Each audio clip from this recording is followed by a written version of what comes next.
மல்லி. அடுத்து என்ன நடக்க போகுது அப்படின்னா, மல்லி தனக்கு தெரியாம ஒரு டெலிவரி வேலைக்கு போயிருக்கா. போன இடத்துல தான் இவ்வளவு பெரிய பிரச்சனை அப்படின்னு விஜய் மல்லியை காப்பாத்திட்டு வீட்டுக்கு வந்ததுக்கு அப்புறமா மல்லி மேல பயங்கரமா கோபப்படுறாரு. எதுக்கு மல்லி இப்படி பண்ணுன? உன்னை யாரு வேலைக்கு போக சொன்னா? ம் நான் தான் வேலைக்கு போறேன். எனக்கு ஒரு நல்ல வேலை கிடைச்சிருக்குன்னு சொன்னேன். அப்படி இருக்கும்போது நீ இப்படி இந்த வேலைக்கு போய் கஷ்டப்படணும்னு அப்படின்னு தலையெழுத்த உனக்கு? பாரு மல்லி, நீ போன இடத்துல எவ்வளவு பெரிய பிரச்சனை இருக்குன்னு. இல்ல விஜய், உங்களுக்கு கொஞ்சம் ஹெல்ப்ஃபுல்லா இருக்கும் தான் விஜய் நான் வேலைக்கு போனேன். மற்றபடி நான் வேணும்னுலாம் வேலைக்கு போல விஜய். இல்ல மல்லி, நான் திரும்ப சொல்றேன், நீ வேலைக்கெல்லாம் ஒண்ணு போகணும்னு அவசியமே இல்லை. நீ வெண்பாவை பார்த்துக்கிட்டு வீட்லயே இருந்தாலே எனக்கு அதுவே போதும் மல்லி. நான் தான் வேலைக்கு போகல, கை நிறைய சம்பாதிக்கிறேன். அப்புறம் என்ன மல்லி உனக்கு பிரச்சனை அப்படின்னு சொல்லி இங்க மல்லிகிட்ட செல்லமா சண்டை போடுறாங்க. கரெக்டா அன்னப்படி வந்து, என்னாச்சு மாப்பிள்ள? இல்லம்மா, இவன் வேலைக்கு போனதாதான் இவ்வளவு பிரச்சனை. இவன் வேலைக்கு போகாம இருந்தா நமக்கு இவ்வளவு பிரச்சனை வந்திருக்காதுல்ல. போற இடத்துல பாருங்க எல்லாம் எப்படி இருக்காங்கன்னு சொல்லிட்டு நம்ம மட்டும் சரியான இடத்துல கண்டுபிடிச்சாங்க போலன்னா மல்லிக்கு என்ன ஆயிருக்கும் யோசிச்சாலே ரொம்ப பயமா இருக்கு அப்படின்னு விஜய் சொல்ல, மல்லி உடனே, என்ன மன்னிச்சேன் விஜய், இதுக்கப்புறம் உங்கள்கிட்ட கேட்காம எதுவுமே பண்ண மாட்டேன். நான் பண்ண தப்பு தான். நான் பண்ணது எவ்வளவு போய் முட்டாள்தனம் அப்படிங்கிறது எனக்கு இப்போ நல்லாவே புரிஞ்சிச்சு விஜய். ஆனா சத்தியமா சொல்றேன் விஜய், உங்க பேச்சை கேட்க கூடாது அப்படின்னு நான் போடல. உங்களுக்கு உதவியா இருக்குன்னு தான் நான் போனேன். ஆனா போன இடத்துல இப்படி நடக்கும்னு சத்தியமா யோசிக்கல விஜய். என்ன மன்னிச்சிருங்க விஜய் அப்படின்னு மல்லி மன்னிப்பு கேட்கிறாங்க. விஜய் உடனே, சரி விடு மல்லி அப்படின்னு சொல்ல, அன்னப்புண்ணி உடனே, மாப்பிள்ள, அவ ஏதோ உங்களுக்கு உதவியா இருக்கும்னு சொல்லி தெரியாம வேலைக்கு போயிட்டான். ப்ளீஸ் மாப்பிள்ள, நீங்க ஏதோ அந்த பெருசா எடுத்துக்கிட்டு மல்லிகிட்ட கோப்படாதீங்க மாப்பிள்ள. நீங்க எப்படி சந்தோஷமா இருக்கணும், அதை பார்க்கும்போது எனக்கு சந்தோஷமா இருக்கும், வெண்பாக்கும் சந்தோஷமா இருக்கும் மாப்பிள்ள. சரிம்மா அப்படின்னு சொல்றாங்க. சரி மாப்பிள்ள, ஏதோ பெரிய கண்டத்துல தப்பிச்சிருக்கோம். இப்பதான் கொஞ்சம் நிம்மதியா இருக்கு. ஏற்கனவே நீங்க நிறைய பிரச்சனை தாண்டி இப்பதான் தனியா வந்திருக்கீங்க. தனியா வந்த கொஞ்ச நாள்ல திரும்பவும் இப்படி ஒரு பிரச்சனை. அதை நினைக்கும் போது மனசுக்கு ரொம்ப பயமா இருக்குப்பா. நம்ம கிளம்பி ஒரு வாட்டி கோயிலுக்கு போயிட்டு வரீங்களா சேர்ந்து அப்படின்னு சொல்ல, மல்லி ஒண்ணு, போலாம் பெரியமா. விஜய், நீங்களும் வரீங்களா? நீங்க வந்தா மனசு கொஞ்சம் நிம்மதியா இருக்கும். சரி மல்லி போலாம் அப்படின்னு சொல்லி 3 பேரும் குளிச்சுட்டு அங்கேருந்து கிளம்புறாங்க. கிளம்பி கோயிலுக்கு போயிட்டு இருக்காங்க. நடந்து போற வழியில கரெக்டா ராஜேஸ்வரி வண்டி உடனே நிப்பாட்டுறாங்க. நிப்பாட்டவும் இங்க மல்லி, விஜய், அன்னபூர்ணி வரும்போது காரை விட்டு இறங்கி, என்ன தம்பி எங்க கிளம்பிட்டீங்க? எல்லாம் பார்த்தா எங்கேயோ வெளியில போற மாதிரி தெரியுது. சரி போறதான் போற, என் வண்டி கொஞ்சம் பஞ்சர் ஆயிடுச்சு போல, கொஞ்சம் ஒட்டு கொடுத்து போறியா? காசு கொடுத்துறேன்.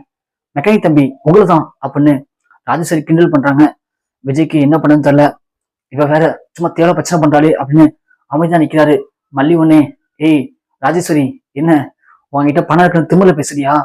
இங்க பாரு, அந்த பணம் எல்லாமே என் புருஷன் கஷ்டப்பட்டு வேறு சிந்தி சம்பாதிச்ச பணம், புரியுதா? என்னமோ நீ சொந்தமா சம்பாதிச்ச மாதிரி பேசிட்டு இருக்க. இங்க பாரு ராஜேஸ்வரி, வேணாம், தேவையில்ல என்கிட்ட பிரச்சனை பட்டிருக்காத, ஒழுங்கா போயிடு. நாங்களே அமைதியா கோயிலுக்கு போயிட்டு இருக்கோம். ஓ அப்படியா, கோயிலுக்கு போறீங்களா? போங்க போங்க. அப்புறம் நான் ஏதாவது முறைச்சுக்கிட்டேன்னா அப்புறம் கோயிலுக்கு போயிட்டு எனக்கு சூடு கொடுத்து வச்சிருவீங்க. ரொம்ப மோசமா இருங்க நீங்க அப்படின்னு ராஜேஸ்வரி கிண்டல் பண்றாங்க. விஜய் டக்குன்னு கொந்தளிச்சு, ஏய் இங்க பாரு ராஜேஸ்வரி, தேவையில்ல பிரச்சனை பட்டிருக்காத.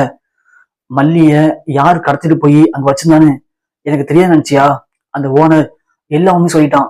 நீ தான் பணத்தை கொடுத்து மல்லிய ஒருத்தன் மூலியமா அங்க கடத்திட்டு போய் வச்ச.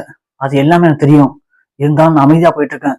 காரணம் என்ன அப்படின்னா, ஒன்னாலே எனக்கு எவ்வளவு பிரச்சனை வந்தாலும் நாங்க நிம்மதியா இருக்கணும்னு ஆசைப்படுறேன். அதனால அதை பத்தி நான் யார்ட்டையும் சொல்லவும் இல்லை, அதை பத்தி நான் பேசவும் இல்லை. அதுக்காக நான் அப்படியே அமைதியா இருப்பேன்னு நினைச்சுக்காத.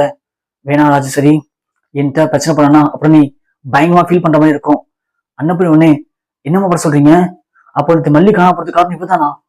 ஆமாம்மா, மல்லிய இவதான் காசு கொடுத்து ஒருத்தன் செட் பண்ணி அவன் மூலியமா கடத்திட்டு போறதுக்கு பிளான் பண்ணியிருந்தா. ஆனா எப்படியோ கண்டுபிடிச்சிட்டோம். இங்க ராஜேஸ்வரி, விஜய் பொறுமையா போறான்னு நீ உடனே அதிக அட்வான்டேஜ் எடுத்துட்டு திரும்ப திரும்ப மோதி பார்க்கலாம் நினைக்காத. நான் பொறுமையா போறேன்னா அதுக்கு ஒரு காரணம் இருக்கு. அதுக்காக எல்லா முடியும் இப்படியே பொறுமையா போயிட்டு இருப்பேன்னு அவசியம் இல்லை. ஒரு நேரம் போல ஒரு நேரம் எனக்கு கோவம் வந்துச்சுன்னா அப்புறம் உன்னை கண்ட தொண்டமா இங்கே விட்டு புதைச்சிருவேன் அப்படின்னு ராஜேஸ்வரி கழுத்து பிடிச்சு வைக்கிற விஜய்.